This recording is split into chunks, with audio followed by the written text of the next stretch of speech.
pada sore hari ini kembali kita dapat berkumpul di tempat yang insya Allah dipenuhi dengan rahmat serta berkah dari Allah Subhanahu wa Ta'ala, untuk kembali bersama-sama meningkatkan iman dan takwa kita kepada Allah, bersama-sama memperbanyak bekal akhirat kita dengan membaca salawat kepada Rasul, dengan mempelajari syariat Rasul, dan dengan bersilaturahim. Semoga semua yang telah kita lakukan diberikan keridhaan dan keberkahan dari Allah Subhanahu wa Ta'ala. Amin amin ya rabbal alamin. Yang sama-sama kita hormati para habaib yang alhamdulillah cukup banyak hadir di sore hari ini. Semoga para habaib, para guru, para asatid diberikan panjang umur, sehat walafiat, diberikan keistiqomahan oleh Allah Subhanahu wa Ta'ala untuk terus berdakwah di jalan junjungan kita Nabi Muhammad sallallahu alaihi wasallam. Wabil khusus tadi Al Habib Agil bin Ahmad Ibn Ahmad bin Abdurrahman As-Segaf yang telah memimpin pembacaan Maulid Nabi Muhammad. Semoga Allah berikan sehat walafiat kepada beliau. Amin ya rabbal alamin. Segenap hadirin dan hadirat yang dimuliakan oleh Allah Subhanahu wa Ta'ala. Tadi juga acara yang kedua ini apa? Memberikan hadiah untuk guru. Ini juga mendadak, saya juga nggak tahu. Tegang kayak Ibrahim sama si Hasan tadi, tegang semua. Padahal apa? Karena memang tidak tahu, saya juga nggak ngerti. Tapi insya Allah apa yang dilakukan oleh kita, adik kita dan juga majelis ini sebagai simbol saja bahwa kita tidak boleh melupakan orang yang pernah berjasa sama kita. Wabil khusus adalah para ulama, para guru, para kiai, para ustadz yang menyebabkan adanya mereka kita jadi kenal Allah Subhanahu wa Ta'ala. Makanya dikatakan laula murabbi ma araftu rabbi. Kalaulah bukan karena pendidikku, niscaya aku tidak akan kenal dengan Allah Subhanahu wa Ta'ala. Maka di sini kita harus selalu ada rasa syukur, rasa terima kasih dengan orang yang berjasa kepada kita. Dan memang Allah Subhanahu wa Ta'ala sudah mengumumkan di dalam surat Ibrahim bahwa wa ita'adzana rabbukum la in syakartum la azidannakum wa la in kafartum inna azabi lasyadid. Allah sudah mengumumkan, sungguh siapa di antara kalian yang pandai bersyukur, pasti akan aku tambah. Tapi kalau kalian tidak pandai bersyukur atas nikmat yang aku berikan kepada kalian, sungguh azabku sangat pedih. Jadi Rasulullah dalam hadis qudsi pernah berkata, Allah berfirman, ahlu syukri ahlu ziyadati. Orang yang sering bersyukur adalah orang yang pantas mendapatkan tambahan nikmat dari aku. Jadi tidak ada orang yang bersyukur jadi berkurang nikmatnya. Justru dengan bersyukur Allah tambah nikmat kita. Tapi kadang-kadang ada di antara kita bersyukur nikmat, bersyukur atas nikmat bukan ditambah malah berkurang. Atau bersyukur dengan nikmat tapi kagak ada tambahan. Tetap apakah janji Allah nggak ditepatin, atau mungkin syukur kita kurang pas. Karena kalau kemungkinan pertama tidak mungkin, karena Allah sudah berjanji, dikatakan walaisa, bahwa Allah itu wa innallaha laisa bidzallamin lil abid. Allah itu tidak akan pernah melakukan kedzaliman kepada hambanya, dan innallaha la yukhliful mi'ad, dan Allah juga tidak akan pernah mengingkari apa yang telah dijanjikan. Jadi tidak mungkin Allah mengingkari janji. Allah bilang kalau kalian pandai bersyukur akan aku tambah. Ternyata kita sudah bersyukur nggak ditambah nikmat oleh Allah. Bukan Allah ingkar janji, tapi kemungkinan yang kedua ini, mungkin syukur kita kurang pas. Mungkin syukur kita kurang pas, kurang benar, sehingga syukur kita nggak menjadi sebab tambahan nikmat dari Allah. Bagaimana supaya syukur yang benar? Maka cukup kita baca satu hadis saja dari Nabi Muhammad SAW, yaitu hadis yang diriwayatkan oleh Al-Imam Ahmad di dalam kitabnya Al-Musnad, diriwayatkan oleh Al-Imam Al-Bazzar, kemudian diriwayatkan oleh Al-Imam Baihaqi, dari sahabat Nabi yang bernama Nu'man ibn Bashir radhiyallahu an. Nu'man ibn Bashir, beliau pernah berkata, qala Rasulullah sallallahu alaihi wasallam, Rasulullah dulu pernah bersabda, man lam yashkurin nasa lam yashkurillah. At-tahaddutsu bi ni'matillahi syukrun wa tarkuha kufrun. Man lam yashkuril qalila lam yashkuril katsir. Wal jama'atu rahmatun wal furqatu adzabun. Ini hadis yang dihasankan oleh sebagian ulama dan asli makna hadis ini sahih. Seperti yang kalau kita baca dalam Bukhari dari riwayat Abu Hurairah, man lam yashkurin nasa lam yashkurillah. Haditsun sahih Bukhari Muslim. Intinya untuk kita bisa bersyukur dengan benar-benar bersyukur, yang layak dapat tambahan nikmat dari Allah harus memenuhi syarat seperti yang dikatakan oleh Rasulullah sallallahu alaihi wasallam. Apa saja? Yang pertama, man lam yashkurin nasa lam yashkurillah.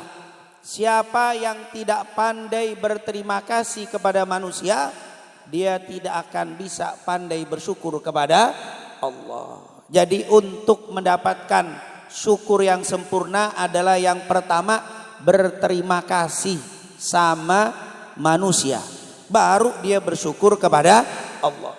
Walaupun orang itu pandai bersyukur kepada Allah, tapi tidak pandai mengucapkan terima kasih, tidak pandai mengucapkan syukran, terima kasih kepada saudaranya, kepada manusia, maka dia belum dikatakan bersyukur secara benar. Makanya dalam hadis Bukhari tadi, man lam yashkurin nasa lam yashkurillah. Siapa yang tidak pandai bersyukur sama manusia, dia tidak dihitung bersyukur kepada Allah Subhanahu. Kenapa? Kita yakin memang nikmat itu semua dari Allah. Kita dapat minum dari Allah. Kita dapat makan dari Allah. Kita dapat kue datangnya dari Allah. Kita dapat semua nikmat dari Allah. Tapi lewat siapa? Karena tidak mungkin tiba-tiba kita buka bantal kita ada duit. Allah turunin dari langit. Atau mungkin tiba-tiba Allah nurunin dari apa? Langit makanan, kue, tidak ada. Tapi Allah lewat manusia. Maka kata Rasulullah, kalau mau bersyukur kepada Allah jangan lupa penyebab wasilah yang kamu dapat rizki dari fulan. Maka syukuri, berterima kasihlah kepada manusia. Yang jadi masalah, manusia yang harus kita terima kasih ini siapa? Manusia ini banyak. Apa setiap orang ketemu bilang terima kasih? Setiap ketemu di jalanan, terima kasih Bu, terima kasih Pak. Kenapa Anda? Saya pengen bersyukur kepada Allah, maka saya terima kasih sama semua orang. Oh enggak, manusia di sini yang terpenting ada 3. Manusia yang terpenting yang harus kita syukuri 3 ini. Kenapa? 3 ini yang paling berjasa kepada kita. Yang pertama adalah Rasulullah Sallallahu Alaihi. Makanya kita dimanapun setiap bersyukur nggak boleh ngelupain Nabi Muhammad. Allah menolak ibadah kita kalau kamu lupa kepada Nabi. Sholat nggak diterima kalau nggak nyebut nama Nabi Muhammad. Doa nggak bakal digabulin. Kenapa? Karena nggak menyebut nama Nabi Muhammad. Semuanya ditolak kalau nggak ingat sama Nabi. Kenapa? Karena kita bisa ibadah sebab Nabi Muhammad. Makanya kalau kita mau bersyukur ibadah, ingat Rasulullah Sallallahu Alaihi. Kita bisa duduk seperti ini rapi gara-gara Nabi Muhammad. Ibu-ibu bisa rapi berpakaian seperti ini gara-gara Rasul Sallallahu Alaihi Wasallam. Kita bisa duduk di masjid, di musola gara-gara Rasul. Kalau bukan karena Rasul, bukan duduk di musola, jangan-jangan duduk di Candi Borobudur, iktikaf, atau duduk di bawah pohon iktikaf, atau berada di goa-goa, nggak pakai peci, nggak pakai kain, pakai koteka, nggak kenal Islam, nggak kenal aurat. Mungkin sekarang ada yang berburu tikus, makan, nggak kenal haram. Kita semua bisa begini gara-gara Nabi Muhammad. Kita bisa rapi, seorang ibu bisa melayani dengan ikhlas suaminya, bisa mendidik dengan baik, dengan ikhlas kepada anaknya karena Rasulullah. Mereka nggak mau melayani takut dosa. Seorang bapak begitu bisa berkasih sayang, muasyarah bil ma'ruf dengan para istrinya. Kenapa? Karena dia tahu ini dosa kalau nggak dilakukan karena Rasul sallallahu alaihi wasallam. Seorang anak nggak melawan kita, tidak menjadi anak durhaka, menjadi anak yang berbakti karena Rasulullah, karena mereka takut dosa. Semua berkat Nabi Muhammad sallallahu alaihi wasallam. Makanya manusia pertama yang harus kita ucapkan terima kasih adalah Nabi kita, Nabi Muhammad sallallahu alaihi wasallam. Yang kedua adalah orang tua. Maka setiap dapat nikmat jangan lupakan orang tua kita. Karena orang tua adalah manusia yang kedua setelah Nabi Muhammad yang paling besar jasanya sama kita.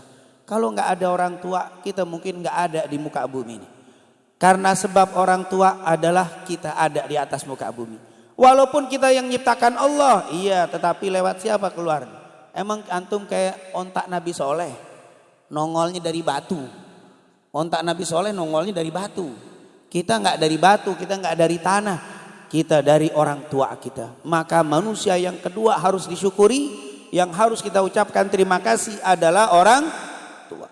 Seandainya ada anak yang hebat, yang mulia, dapat rizki, dapat ilmu, dapat apapun, dia berterima kasih kepada Allah, tapi kurang ajar sama orang tuanya, durhaka sama orang tuanya, tidak berterima kasih kepada bapak ibunya, maka ketahuilah ridallah fi ridha wa suhtullah fi suhtil. Allah nggak bakal ridho dengan ilmu yang banyak, Allah nggak ridho dengan sedekah kita yang banyak, Allah nggak ridho dengan sujud kita yang banyak. Kenapa? Karena ibunya sakit hati dengan anak tadi, karena bapaknya pegel dengan anak tadi. Allah nggak ridho karena orang tuanya tidak ridho. Subhanallah. Oleh karena itu jangan sampai menjadi orang pandai bersyukur kepada Allah tapi lupa sama orang tua. Maka ini yang diajarkan oleh Nabi kita, Nabi Muhammad sallallahu alaihi wasallam. Ingat, sehebat apapun amal kita, sehebat apapun sholat kita, sebanyak apapun sedekah kita, sebanyak apapun wirid dzikir kita, sebanyak apapun hafalan ilmu kita, mau apal Quran, mau apal kutubut tis'ah sekalipun, tapi kalau pegelin orang tua, bikin nangis orang tuanya pegel, sedih kalau ngelihat dia karena megelin mulu, maka Allah tidak akan ridho dengan kita. Oleh karena itu kita berdoa dan ibu-ibu doakan biar anak-anak kita semua jadikan anak-anak yang saleh. Anak-anak kita semua jadikan anak yang salehah, anak yang selalu berbakti kepada kedua orang tuanya. Amin ya rabbal. Al-Habib Abdullah bin Alul Haddad dalam kitab Nasaih Ad-Diniyah wal Wasaya Al-Imaniyah, beliau katakan seandainya ada orang malam hari qiyamul lail sepanjang malam ibadah, sujud, ruku, sholat. Setelah itu baca Quran, dikir, sholat. Paginya megelin ibunya, maka sungguh kalau ibunya pegel, kata Habibullah Haddad, Allah tidak ridho kepada anak yang qiyamul lail sepanjang malam, karena di pagi harinya ibunya pegel, ibunya nggak ridho, Allah nggak ridho walaupun ibadahnya sepanjang malam. Begitu juga sebaliknya, ini anak malamnya standar, kalaupun bangun cuma 2 rakaat witir atu rakaat, bukan 1 atu rakaat, saking dikitnya tuh witir.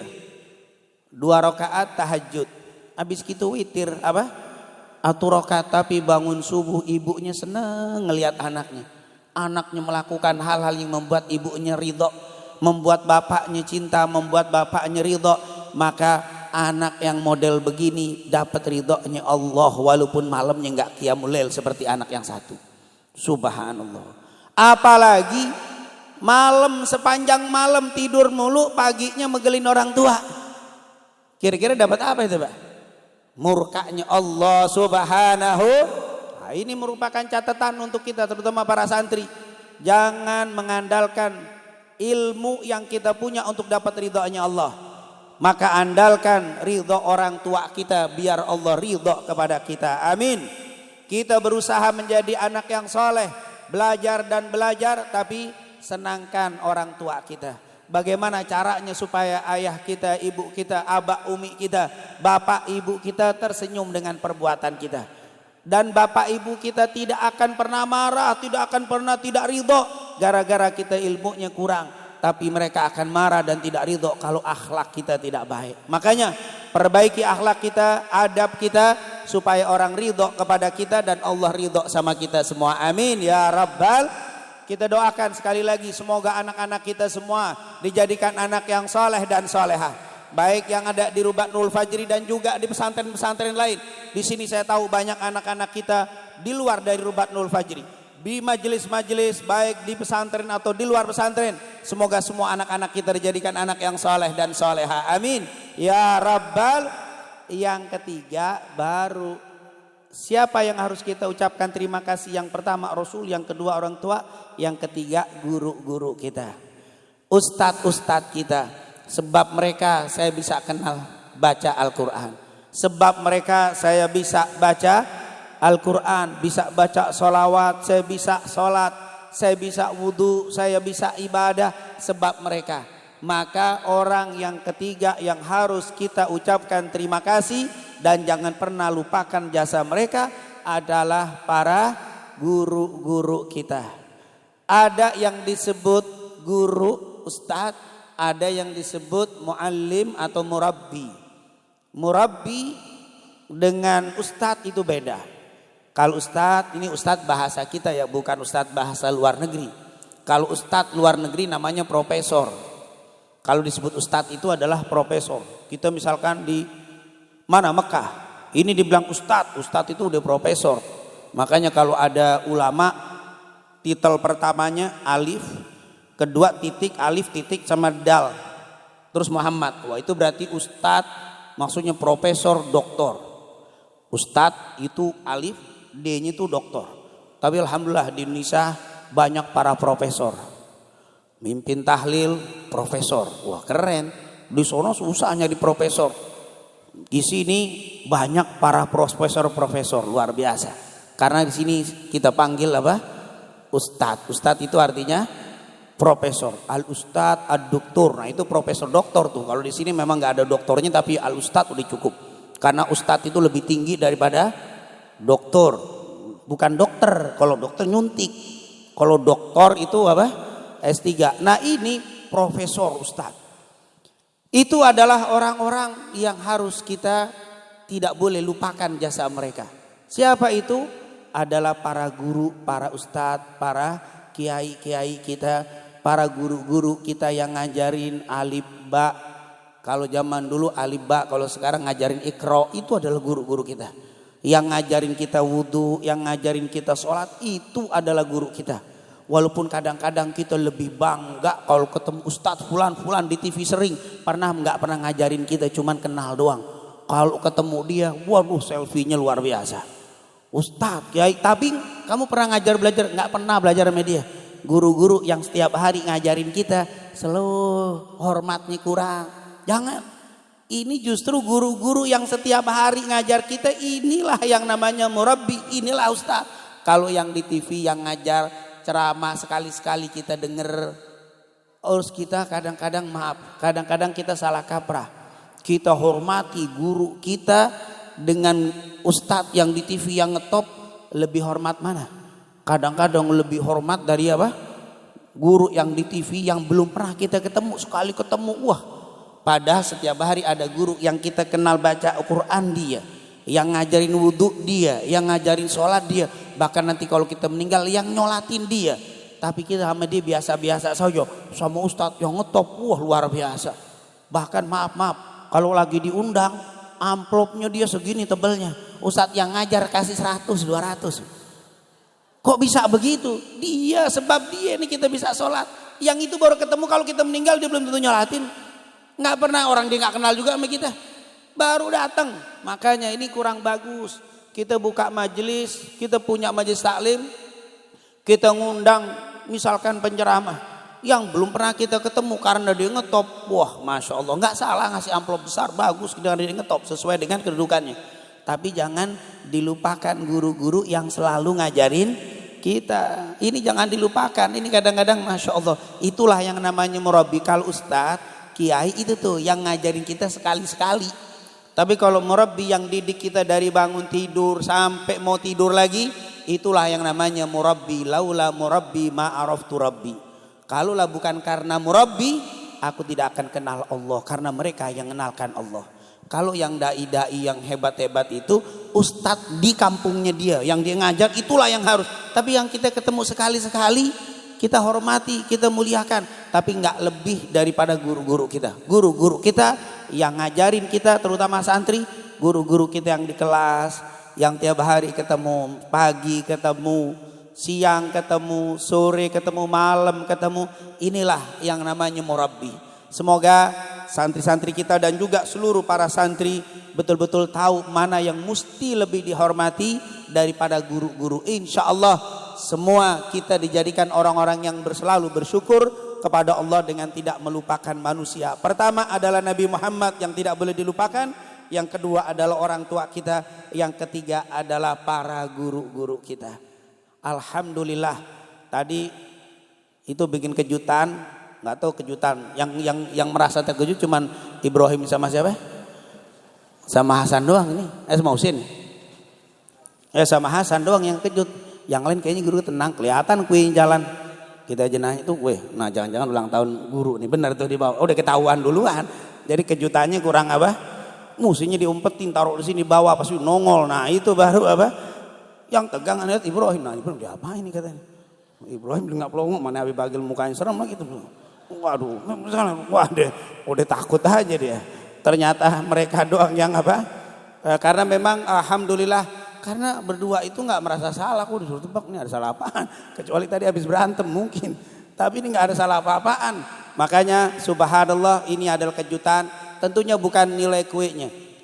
Tapi ingatnya itulah apa sebagai pelajaran untuk kita. Karena memang mengingat tidak harus memberikan hadiah. Yang penting apa? Ingat sama jasa para guru, para ulama, para ustadz, para kiai. Insya ini namanya cara bersyukur yang pertama. Man lam yashkurin nasa lam yashkurillah.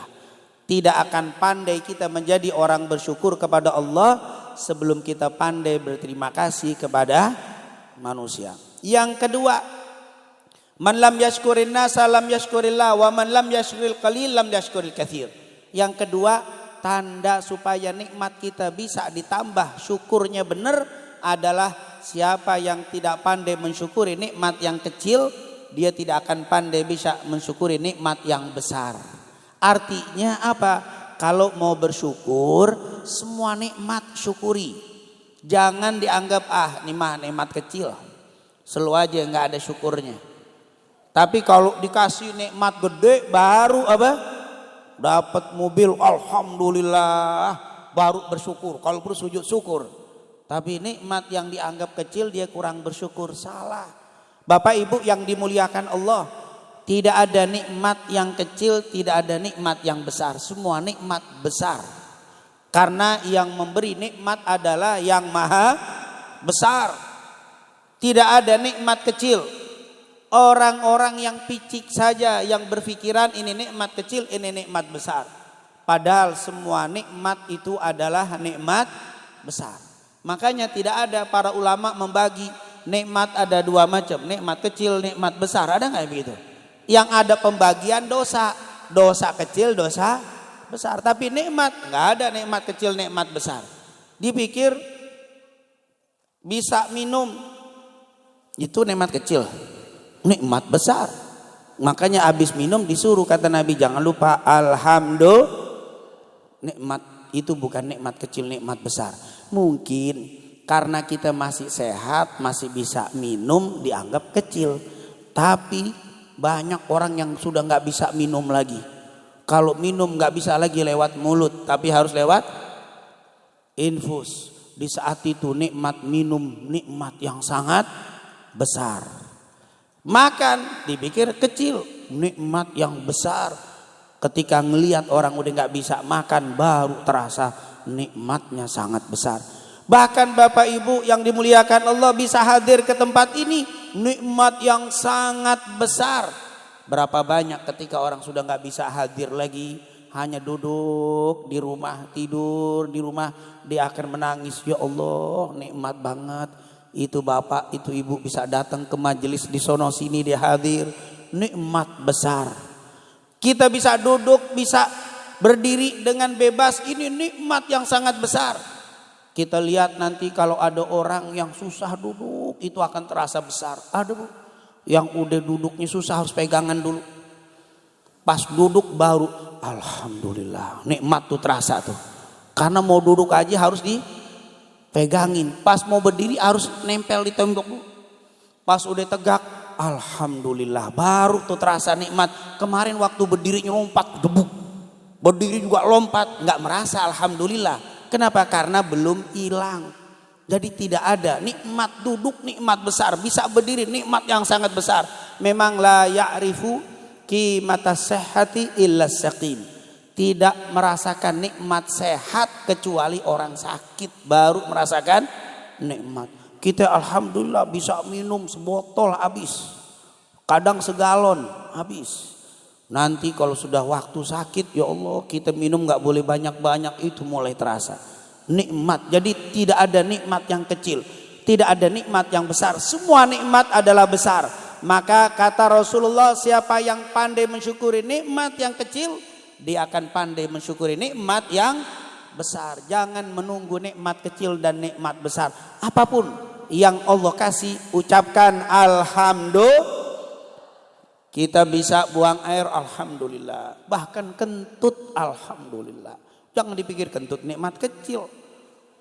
Kalau udah nggak bisa kentut, waduh, dibawa ke rumah sakit spesialis, nggak bisa dibawa ke puskesmas, nggak bisa main tusuk aja keluar duit, nggak bisa.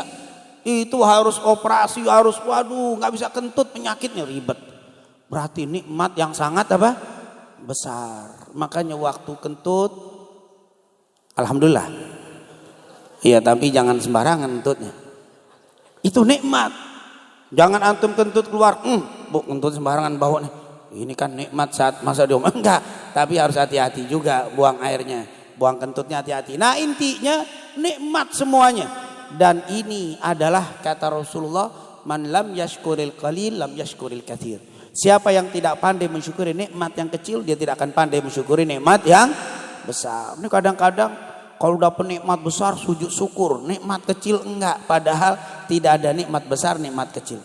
Kita gambarkan saja misalkan pemain bola. Wah, pemain bola antar gang. Bukan antar kampung gedean, antar gang. Pas ngegulin sujud syukur. Wah, gila, ngegulin apa? Main bola sujud syukur, nikmat besar banget bagi dia itu. Padahal antar gang masih sujud syukur. Ternyata sesuatu yang diharapkan dapat, wah, itu merupakan suatu nikmat yang luar biasa. Nah, intinya ayo syukuri semua nikmat yang Allah kasih tanpa memilih, tanpa memilah. Ini nikmat besar atau nikmat kecil, semua nikmat datangnya dari Allah, dan semua yang datang dari Allah pasti besar karena yang memberi adalah yang maha besar. Para ulama salaf begitu. Ulama salaf melihat nikmat bukan melihat nikmatnya, tapi yang dilihat siapa yang memberi nikmat. Ketika saya dikasih pulpen sangat sederhana, harganya sangat murah. Tapi ini saya akan lihat siapa yang ngasih saya. Kalau yang ngasih saya teman saya, ini biasa saja pulpen, gak ada harganya. Hilang pun saya gak terlalu nyesek. Kenapa? Teman, sohib ngasih apa? Tapi kalau ini dikasih dari ulama, Habib Umar bin Hafid ngasih saya pulpen ini saya akan jadikan sesuatu yang sangat apa? Berharga. Bahkan kalau ada yang mau beli 1 juta, 10 juta, enggak. Ini kenang-kenangan dari apa? Habib Umar bin Hafid. Padahal ini cuman, apalagi ini pulpen dari mana? Dari Habib Soleh Tanggul. Oh, ini jadi keramat ini. Jangankan 10 juta, 1 miliar saya enggak kasih. Kenapa? Dari Habib Soleh Tanggul. Padahal pulpennya sama. Tapi kita lihat siapa yang memberi. Bagaimana kita menganggap air, pulpen datangnya dari manusia, padahal kita tahu itu datangnya dari Allah. Jadi tidak ada yang kecil kalau kita bisa melihat siapa yang memberi. Dan orang yang bijaksana itu adalah selalu melihat siapa yang memberi, bukan apa yang diberi. Kalau kita picik pikirannya hanya lihat apa sih yang dikasih orang kue, ya kue begini ulang tahun, ini kagak dimakan, nggak usah dihargai, nggak usah, karena ngelihat kuenya.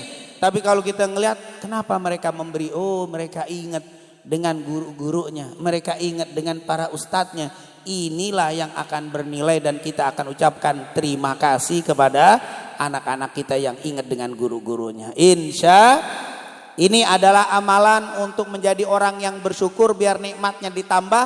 Jangan lupa bersyukur sama manusia yang saya sebutkan, Rasul, orang tua, dan guru. Dan jangan lupa dalam bersyukur jangan melihat kecil besar, karena semua nikmat pada hakikatnya adalah besar. Yang ketiga, at-tahaddutsu bi ni'matillahi syukrun wa tarkuha kufur. Di dalam hadis ini dikatakan menampakkan nikmat adalah sebuah tanda kesyukuran kita kepada Allah. Menyembunyikan nikmat adalah tanda kekafiran kita, dalam arti tidak mensyukuri nikmat. Jadi yang ketiga adalah menampakkan nikmat. Menampakkan nikmat harus ada dua niat, hati-hati jangan salah niat. Niat pertama ini haram. Apa? Menampakkan nikmat, niat sombong. Ini menampakkan nikmat nih loh, saya dapat rezeki dari Allah, saya belikan baju yang mahal, ngasih tahu biar orang tahu bahwa saya kaya, biar harga orang mereka tahu baju saya ini mahal. Kalau baju fulan paling berapa, baju fulanah paling berapa, ini harganya mahal. Itu yang dilarang Nabi Muhammad. Itu menampakkan nikmat tapi niatnya apa? Riya. Tapi kalau kita niatkan menampakkan nikmat sebagai tanda bersyukur kepada Allah, Allah suka. Allah paling suka ngasih nikmat, dia pakai nikmatnya ditampakkan kepada orang bahwa saya dapat nikmat dari Allah. Alhamdulillah. Itu adalah tanda syukur. Jadi syukuran itu salah satunya mensyukuri nikmat, menampakkan nikmat. Antum kalau dikasih rizki, tampakkan nikmat, bukan untuk riya, tapi menunjukkan kepada Allah, ya Allah, nikmat yang kau kasih aku pakai ya Allah. Saya dikasih baju, lalu saya pakai baju di depan orang yang ngasih, girang yang ngasih itu, alhamdulillah baju yang saya kasih dipakai sama Ustaz.